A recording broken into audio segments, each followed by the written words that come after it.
तो मैं आप लोगों को रिमझिम 4 का पार्ट 14 पढ़ा रही हूँ मुफ्त ही मुफ्त। अ, भीखू भाई अब नारियल को और भी सस्ते में या मुफ्त में खरीदने के लिए वो पहले तो नारियल के बगीचे में गए, और जब नारियल 25 पैसे का मिल रहा था तब भी उन्हें लगा कि इतनी दूर तक जब आया हूँ तो मुझे नारियल एकदम मुफ्त में क्यों नहीं मिल रहा है।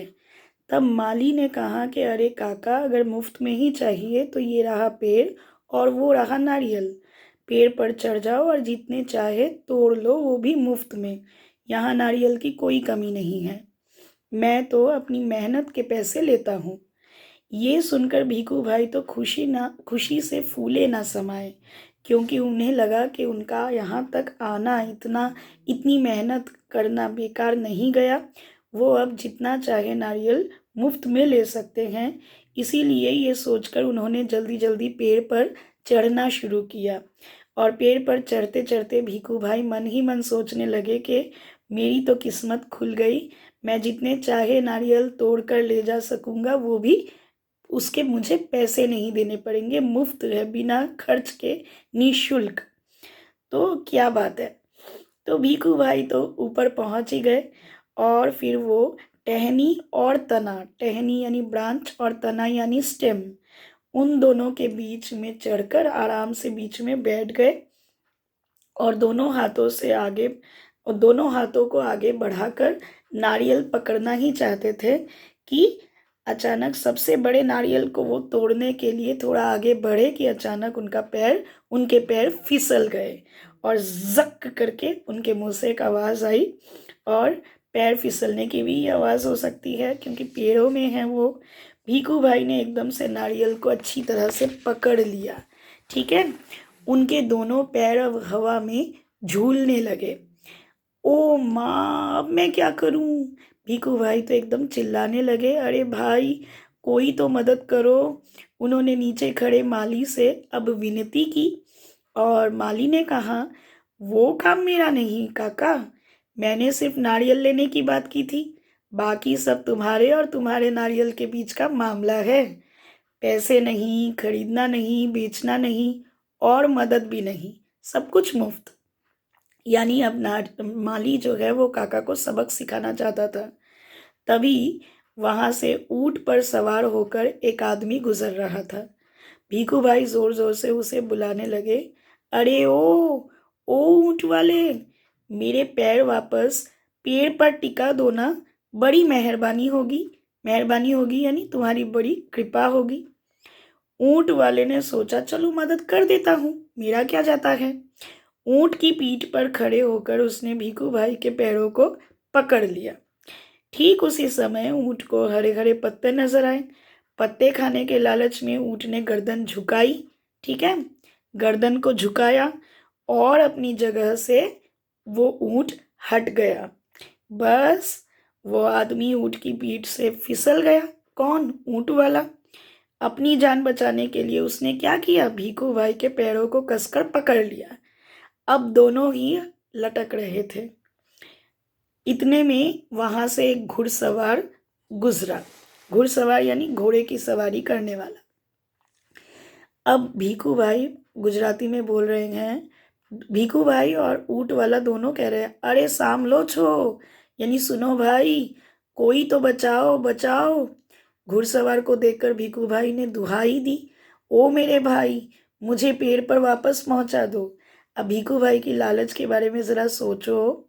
वो इतना सब कुछ होने के बावजूद भी पेड़ से उतरना नहीं चाहते थे, बल्कि पेड़ पर दोबारा चढ़कर अच्छी तरह से नारियल तोड़कर अपने पास रखना चाहते थे, मुफ्त में नारियल पाना चाहते थे।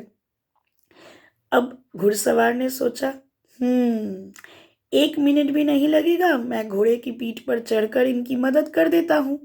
ये सोचकर घुड़सवार रुका, और वो घोड़े पर उठ खड़ा हुआ। लेकिन कौन कहता है कि घोड़ा ऊंट से बेहतर होता है। हरी हरी घास की लालच जब लगती है तब तो ऊंट और घोड़ा दोनों ही समान, एक जैसे हो जाते हैं। घास के चक्कर में घोड़ा जरा आगे बढ़ा, और छोड़ चला अपने मालिक को ऊंट वालों के पैरों से लटकते हुए। यानी अब घुड़सवार भी ऊंट वाले के पैर पकड़कर लटक रहा था, क्योंकि उसका भी घोड़े पर से पैर फिसल गया था। 1, 2 और अब तीनों के तीनों झूलते रहे नारियल के पेड़ से। पहले भिखू भाई, फिर ऊंट वाला और अब घुड़सवार। काका काका कस के पकड़े रहना। हाँ, किसने कहा? घुड़सवार ने पसीना पसीना होते हुए कहा। बहुत ही ज़्यादा वो चिंता में था। अपनी जान जोखिम में पड़ते हुए देखकर वो बहुत ही ज़्यादा चिंतित था। जब तक कोई बचाने वाला ना आए कहीं छोड़ ना देना, यानी पकड़े रहना उस नारियल को। मैं आपको 100 रुपये दूंगा, यानी अगर आप अच्छे से पकड़े रहोगे और मेरी जान बच जाएगी तो मैं उसके आपको 100 रुपये दूंगा। कौन कह रहा है? घुड़सवार। अब ऊंट वाले ने कहा, काका काका मैं आपको 200 रुपये दूंगा, ठीक है, लेकिन नारियल को छोड़ना नहीं, पकड़े रहना।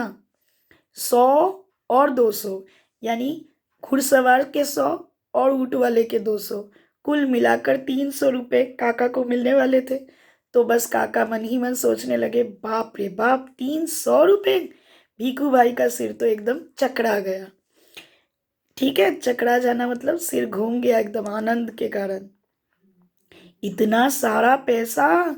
खुशी से उन्होंने अपनी दोनों बाहों को फैला दिया और नारियल गया हाथ से छूट।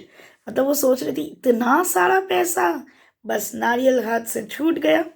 लालच के कारण धड़ाम से तीनों जमीन पर गिरे। पहले घुड़सवार, फिर ऊंट वाला और आखिर में भीखू भाई खुद।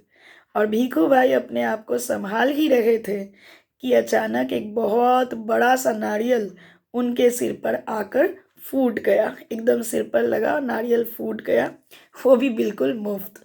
यानी भीखू भाई को लगा कि चलो मुफ्त में नारियल तो मिला, पर इतना सब कुछ करते हुए भी कितना परिश्रम, कितनी ज़्यादा मेहनत, चिंता, ये मतलब कितनी कसरत करनी पड़ी, कितना मेहनत करना पड़ा भीखू भाई को। अगर थोड़े से पैसे वो बचाने के चक्कर में ये सब ना करते तो कितनी आसानी से उनको नारियल मिल जाता। तो गुजराती लोग दरअसल थोड़े कंजूस होते हैं, यही इस बात का परिचय है। ये लोक कथा सिर्फ गुजराती लोग नहीं, हर संप्रदाय में कुछ ना कोई ना कोई लोग होता है, हर कम्युनिटी में, जो बहुत ज़्यादा कंजूस होता है। ठीक है, तो आपको इस कहानी में तो एक तो कांदा, बटाटा, ये सारे शब्द ऐसे मिलेंगे जो गुजराती शब्द हैं। आलू को यहाँ बटाटा कहा जाता है और प्याज को कांदा कहा जाता है। फिर ये जो सांभलो छो या शू छे, ये गुजराती भाषा है।